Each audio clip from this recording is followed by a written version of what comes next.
இந்த மனசு இருக்குல்ல, இந்த மனசு மாதிரி ஒரு அற்புதமான ஆயுதம் இந்த உலகத்திலே வேறு எதுவும் கிடையாது. ஆக பெரிய மாணிக்கம் என்ன தெரியுமா? ஒரு மனிதனை, இந்த பிரபஞ்சத்தை, இந்த இயற்கையை ஆட்டுவிப்பது மனம்தான். இந்த மனதை எவன் ஒருவன் தன்னுடைய கண்ட்ரோல்ல வச்சிருக்கானோ அவன் என்ன நினைக்கிறானோ அது கிடைக்கிறது. பல நேரங்களில் அவன் கண்ட்ரோல்ல இல்லைன்னு நினைச்சுக்கிட்டு அவன் நினைச்சாலும் அது அவனுக்கு கிடைச்சிருது. நீ எதை தேடிக்கொண்டிருக்கிறாயோ அது உன்னை தேடிக்கொண்டிருக்கிறது. இதை நான் ஒரு யூத் கிரவுடு கிட்ட சொல்லிட்டேன்.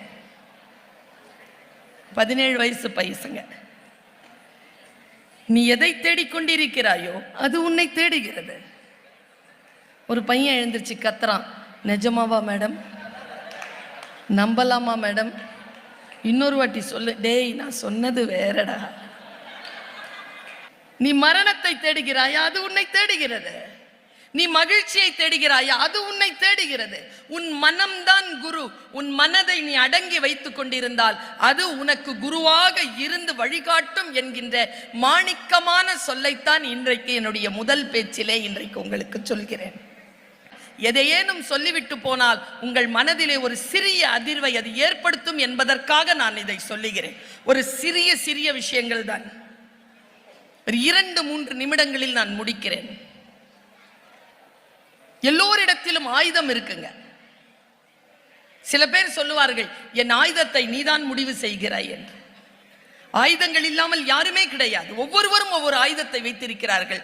ஆனால் ஒரு தவறான புரிதல் இருக்கு நம்ம கிட்ட. என்ன தெரியுமா? ஆயுதம் என்றால் அது அடுத்தவர்களை காயப்படுத்த வேண்டும் என்பது இல்லைங்க. நான் இன்றைக்கு இளைய குழந்தைகளிடத்தில் சொல்லுகிறேன், இளைஞர்களிடத்தில் சொல்லுகிறேன், உங்களுடைய ஆயுதத்தை நீங்கள் புதுப்பித்துக் கொள்ளுங்கள். பழைய கருத்தாக்கங்களிலிருந்து உங்களுடைய ஆயுதங்களை நீங்கள் எப்படி தீர்மானிப்பது என்பதனை கொஞ்சம் விலகி யோசியுங்கள். ஏன் தெரியுமா? இந்த ஜெனரேஷன் ரொம்ப டிஃபரெண்டான ஜெனரேஷன் வந்துருச்சு. ஜெனரேஷன் எக்ஸ கூட பூமர் பூமர் சொல்லிட்டு கிண்டல் பண்ணிட்டு இருக்கக்கூடிய ZZ நமக்கு கிடைச்சுதா? இந்த ZZ கிண்டல் பண்றதுக்கு இப்போ வந்துருச்சு ஒன்று, ஜெனரேஷன் ஆல்பா. 2010-12 பிறந்துருச்சு. அது ரொம்ப துள்ளிச்சுன்னு வச்சுக்கோங்க. அதை கண்ட்ரோல் பண்றதுக்கு 2 மாசத்துக்கு முன்னால ஒன்று பிறந்துருச்சு, ஜெனரேஷன் பீட்டா. இந்த ஜெனரேஷனை ஹேண்டில் பண்றதுக்குல்ல, அது ரொம்ப ரொம்ப சிரமமானது. அதை ஹேண்டில் பண்ணணும்னா நம்முடைய மனநிலையை நம்முடைய கண்ட்ரோல்ல நம்ம வச்சிருக்கணும். உங்கள் ஆயுதங்களை நீங்கள் தீர்மானித்துக் கொள்ளுங்கள். மகாபாரதத்தில் ஒரு காட்சியை சொல்றேன். முடிந்தால் இன்றைக்கு நீங்கள் இந்த கட்டடத்தை விட்டு வெளியேறுகின்ற பொழுது உங்க சிச்சுவேஷனை நீங்க சமாளிக்கிறதுக்கு இந்த சகோதரி சொன்ன இந்த கதை ஞாபகம் வரலாம். கதைகள் முக்கியமே இல்லை, கதைகள் ஏன் சொல்லப்படுகின்றன என்பது முக்கியம். ஏன் சொல்லப்படுது பாருங்க. அஸ்வத்தாமன் பஞ்ச பாண்டவர்களை கொலை பண்றேன்னு சொல்லிட்டு உப பாண்டவர்களை கொன்னுட்டான். பெரிய சாபம். பெரிய சாபத்துக்கு உள்ளானவன் இந்த உலகத்தையே அழிச்சிடறேன்னு சொல்லிட்டு தன் தந்தையான துரோணாச்சாரியார் கொடுத்த கடைசி ஆயுதத்தை கையில் எடுத்துட்டான். அந்த ஆயுதத்தின் பெயர் நாராயண அஸ்திரம். நாராயண அஸ்திரத்தோட ஒருத்த வரான், ஏவிட்டான். அதை லீட் பண்றது யார் தெரியுமா? கிருஷ்ணர். கிருஷ்ணர் அதை எப்படி எதிர்கொண்டார்ன்றத சொல்றேன். நாம் பல நேரங்களில் என்டர்டெயின்மெண்ட்க்கு கொடுக்கிற வேல்யூவை நம்முடைய வாழ்க்கையில் நாம் சில சிக்கல்களை மிக சூதானமாக சந்திப்பதில் நாம் கொடுப்பதே இல்லை.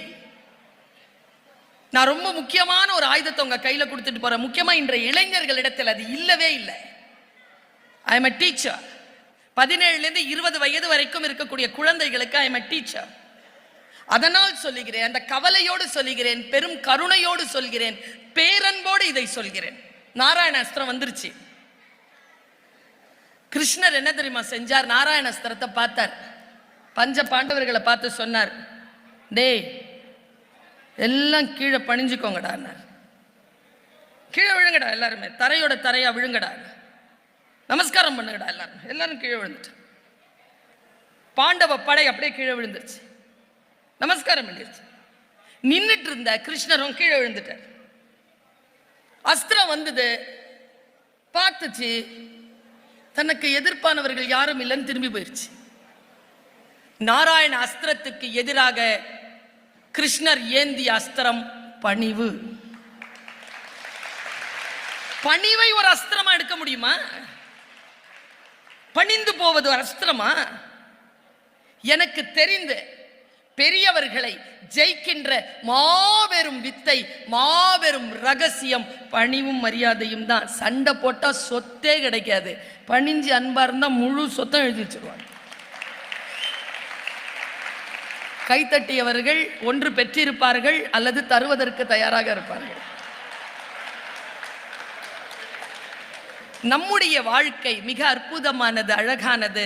அழகான அந்த வாழ்க்கையை வாழ வேண்டும் என்று சொன்னால் நம்முடைய மனதை நாம் செம்மையாக வைத்துக் கொண்டிருக்க வேண்டும். மனதை செம்மையாக வைத்துக் கொண்டு இருப்பதற்கான வாய்ப்பு, மிக அற்புதமான வாய்ப்பு, நம்முடைய வாழ்வியல் முறையில் பண்பாட்டு நிலை அவ்வளவு உயர்ந்திருக்கின்ற பொழுது அந்த பண்பாட்டு நிலையை முழுமையாக உணர்ந்து கொண்டு அந்த மனதை பயன்படுத்துவது. எங்க அம்மம்மா, நான் 6 வயது, எனக்கு என்னங்க புரியும் 6 வயதுல? நம்ம நினைக்கிறோமா 6 வயதுல நமக்கு ஒன்றும் புரியாதுன்னு? இதோ 6 வயதுல எனக்கு சொன்னது 45 வயது கடந்து எனக்கு இன்னைக்கு பயன்படுதுங்க. குழந்தைகளிடத்தில் நீங்கள் சொல்லுகின்ற சொல் காலம் கடந்தும் அவர்களுக்கு பயன்படும் என்பதற்காக சொல்லுகிறேன். எங்க அம்மம்மா சொன்ன ஒரு விஷயம், இதே நாராயண அஸ்திரம் மாதிரியான ஒரு விஷயம்தான். வாழ்க்கையில் என்னால மறக்க முடிந்தால் உங்கள் குழந்தைகளுக்கு நீங்கள் கடத்தி விடுங்க. பசியோட ஒருத்தன் பாலைவனத்துல நடந்துட்டு போறான். பாலைவனத்துல நடந்துட்டு போனவன், நல்ல பசிக்குதே, தாகமா இருக்கே, நல்ல சூடா பிரியாணி வந்தா எப்படி இருக்கும்னா, மட்டன் பிரியாணி வந்துருச்சு, ஹை சாப்பிட்டான். தாகம், ஃப்ரெஷ் வாட்டர், சே உடம்பெல்லாம் வலிக்குதுண்ணா, கட்டில் கை கால்லாம் ஒரு மாதிரியா இருக்கு, தேவதைகள் வந்துட்டாங்க காலமுக்கிறதுக்கு. ஒன்னும் புரியல, பாவி பையன் தூங்கிட்டானா. 6 வயது எனக்கு எங்க அம்மா இதை சொல்லும் போது. தூங்கினவன் முழிச்சு பார்க்கறான், நட்ட நடு காட்டுல, பொட்டல் காட்டுல அந்த கட்டில தனியா படுத்துட்டு இருக்கான். எழுந்திருச்சு உட்காந்து இப்படி பார்த்தான், ஐயோ தனியா இருக்கிறோமே, நாய் நரி வந்துருச்சுன்னா, நாய் நரி வந்துருச்சு, பேய் பிசாசு வந்துருச்சு, ஐயோ என்ன அடிச்சு கொன்றுச்சுன்னா அடிச்சு கொன்றுச்சு. என்ன கதை முடிஞ்சிருச்சு. என் அம்மா அவன் அப்படி பார்த்துட்டு இருந்தேன். எங்க அம்மா என்ன தெரியுமா சொன்னாங்க? அவன் இருந்தது கற்பகத்தருவுக்கு கீழ், என்ன நினைத்தாலும் அது தரும். அவன் பசிக்கு சோறு கேட்டான் தந்தது, பயத்துக்கு நாய் நரி கேட்டான் தந்தது, சாவரத்துக்கு பேய் பிசாசு கேட்டான் தந்தது. எங்க அம்மாட்ட கேட்டேன், அந்த கற்பகத்தரு எங்க இருக்குது? எங்க அம்மா சொன்னாங்க, அப்படி ஒரு கற்பகத்தரு உலகத்தில் இருக்கா இல்லையான்னு தெரியாது, ஆனால் நீ பிறந்த பொழுது உனக்கு மனம் என்கின்ற பெயரில் இறைவன் அதை தந்திருக்கிறான். அந்த மனதில் நீ எதை ஆழமாக நினைக்கிறாயோ அது உனக்கு அது கிடைக்கும் என்று சொன்ன அந்த வார்த்தையோடு